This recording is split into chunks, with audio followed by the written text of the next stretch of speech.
Estamos de volta com o Bom para Todos. Mande seu e-mail com dicas e sugestões.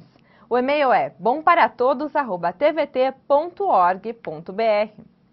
No programa de hoje estamos falando sobre permacultura. Está aqui conosco Júlio Avanzo Neto, biólogo e permacultor. Olá, Júlio, muito obrigada pela sua presença. Júlio, por onde se começa um projeto de permacultura? O começo de tudo é sempre o planejamento e é o desenho que a gente vai trabalhar dentro do que a gente se pretende, né? Seja uma casa, uma propriedade rural ou algum aspecto da nossa vida, que a permacultura ela permeia não só, né, construções físicas, mas ela abrange uma série de pétalas, né, que a gente trabalha dentro da flor da permacultura, que envolve social, econômico, construção, ecológico, né, tudo dentro de um princípio ecológico. Então tudo passa por esse pensamento, né, esse momento de aquietar e realmente planejar essa intenção que a gente tem ali, né. Júlio, como se faz esse desenho, esse projeto inicial que você estava falando? Então a gente vai começar a olhar e observar quais são as possibilidades de interação ali e de influência. E para tudo vai ter esse olhar calmo e um planejamento de saber aonde, como e quando. Sempre tentando manter uma relação de mais de uma função, por exemplo, para cada item dentro da nossa propriedade permacultural. E é possível aprender isso, Júlio, no curso de 72 horas? Então esse curso ele vem para te mostrar todas as possibilidades, ele permeia todas as pétalas, né, de atuação, desde da sua interação com sistemas ecológicos, né, na saúde, na educação, né, na política, na construção ecológica, né, em todas essas pétalas, e você vai ter um primeiro contato. Então você vai aprender a identificar esse olhar, mas exercitar ele ao longo de uma vida mesmo, e você tem que pôr a cara a tapa, né, você tem que começar a trabalhar do que você conseguir ali do começo, né. Vamos ouvir agora as perguntas que a população fez para o Júlio. Bom, eu queria saber como que a gente pode aplicar na prática a permacultura em espaços urbanos, em edifícios, em escolas, assim, eu entendo, né, quando você tem um espaço com um pouco mais de terra, um pouco mais de... Agora, em espaços urbanos, com pouco espaço, com pouco verde, dentro de uma casa, dentro de um apartamento, como que isso pode ser aplicado? Esse é o desafio que a gente tem no meio urbano. Então, a permacultura urbana, ela surge para resolver esses problemas. Então, ela vai tentar buscar o fluxo de energia mais econômico, né, melhor utilizado. Então, dentro de uma propriedade urbana, a gente vai tentar trabalhar com o que a gente tem aqui. Então, com os materiais que a gente tem à nossa mão, desde a gente vai olhar para a iluminação de casa e vai saber o que é mais econômico, como que a gente vai trabalhar para reduzir o nosso consumo de energia, a destinação do lixo, mais uma vez, né, que é o princípio, é o começo, é uma atitude que a gente pode tomar hoje, agora, né? Saindo do programa, a gente pode ter um sistema para tratar nosso orgânico dentro de casa e resolver uma série de problemas com lixões e aterros, né? Já de não destinando esse orgânico para um lixão, facilitar a reciclagem, né? Por não sujar o lixo seco, então a gente já consegue separar as embalagens muito mais fácil. A gente pode ter esse olhar até para iluminação estratégica dentro de casa, por exemplo, né? E utilização de água, por exemplo, também, né, Júlio? Com certeza, em alguns lugares seja possível, né? Uma casa, um sobrado, algum lugar que você tem essa possibilidade, o olhar tem que estar ali, né? Sabendo que você tem aquele telhado, consegue recolher água. Vamos ver agora a pergunta do Edgar. Como é que eu posso implementar a permacultura num bairro onde as pessoas não são muito unidas? É possível? É um grande desafio, né? Quando se trabalha com comunidades, o envolvimento das pessoas é um dos grandes desafios, é um dos grandes pontos chaves para a mudança acontecer.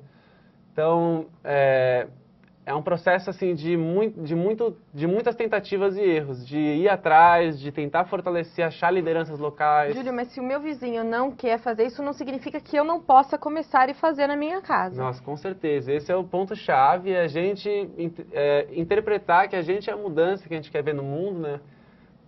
Parafraseando Gandhi, mas a gente trazer isso para o nosso eu agora. A gente pode resolver a nossa parte. E aí a gente pode servir de exemplo, né? E se a gente tiver servindo de exemplo, é bem fácil que as pessoas entrem nessa onda porque estão entendendo os processos ecológicos, né? Vamos ver mais uma pergunta.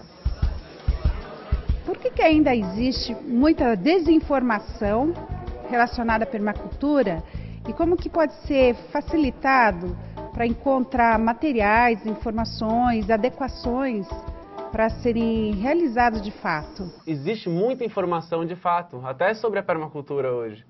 Só que ainda vem surgindo, né, em vários pontos, isoladamente. O que está faltando hoje é entender esse fluxo mesmo da rede e tentar trabalhar sistemas unificados de informação para que a gente acesse ele, né? Então a gente precisa fazer com que toda essa gama de informação se reúna em algum portal. E a gente precisa de mais programas como esse para trazer para o público essa informação, desmistificar um pouco, né, essa questão da permacultura, que é um nome que assusta um pouco, é diferente.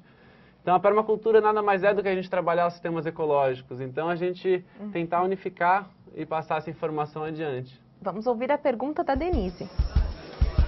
Como aplicar os conceitos de permacultura para uma pessoa que mora sozinha? Não vai mudar quase nada, né? A gente vai continuar trabalhando como se a gente tivesse com tantas, 1, 2 ou 20 pessoas, a gente só vai mudar a escala de atuação que a gente tem dentro da nossa propriedade.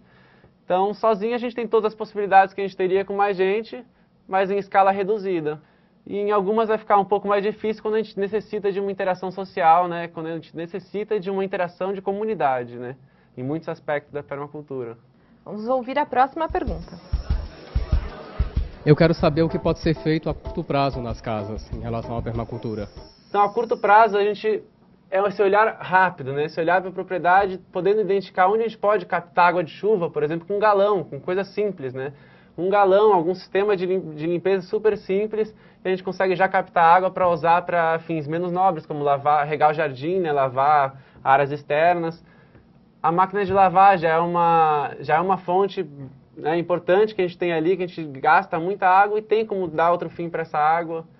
Mais uma vez, o composto orgânico é uma medida, né, um sistema de minhocário, ou até um sistema de compostagem aberto.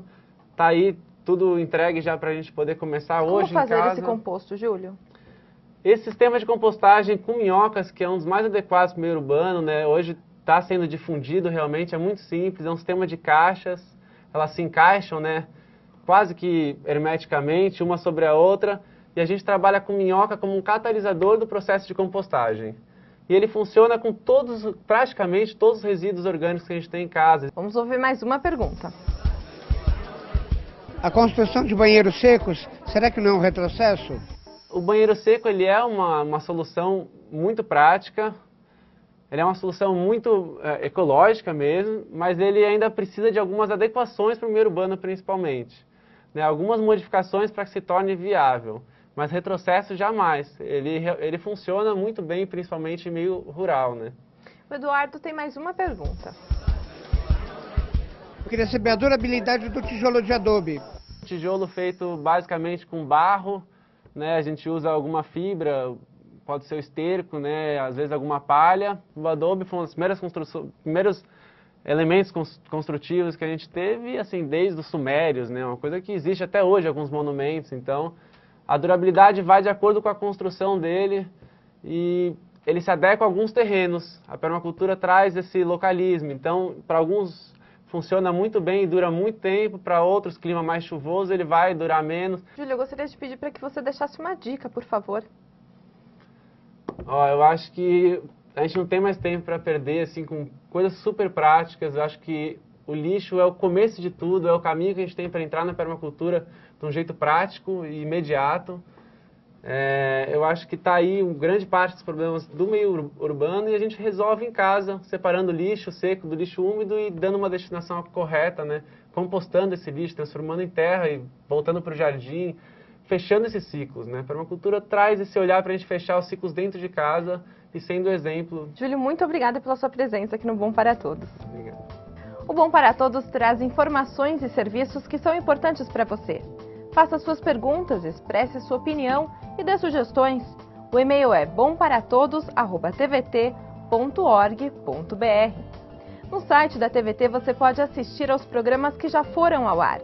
Acesse tvt.org.br, clique em Programas. Depois, Bom para Todos. Escolha o tema, assista e aproveite. Muito obrigada pela participação e por estar com a gente. Afinal, este programa da TVT é feito para você.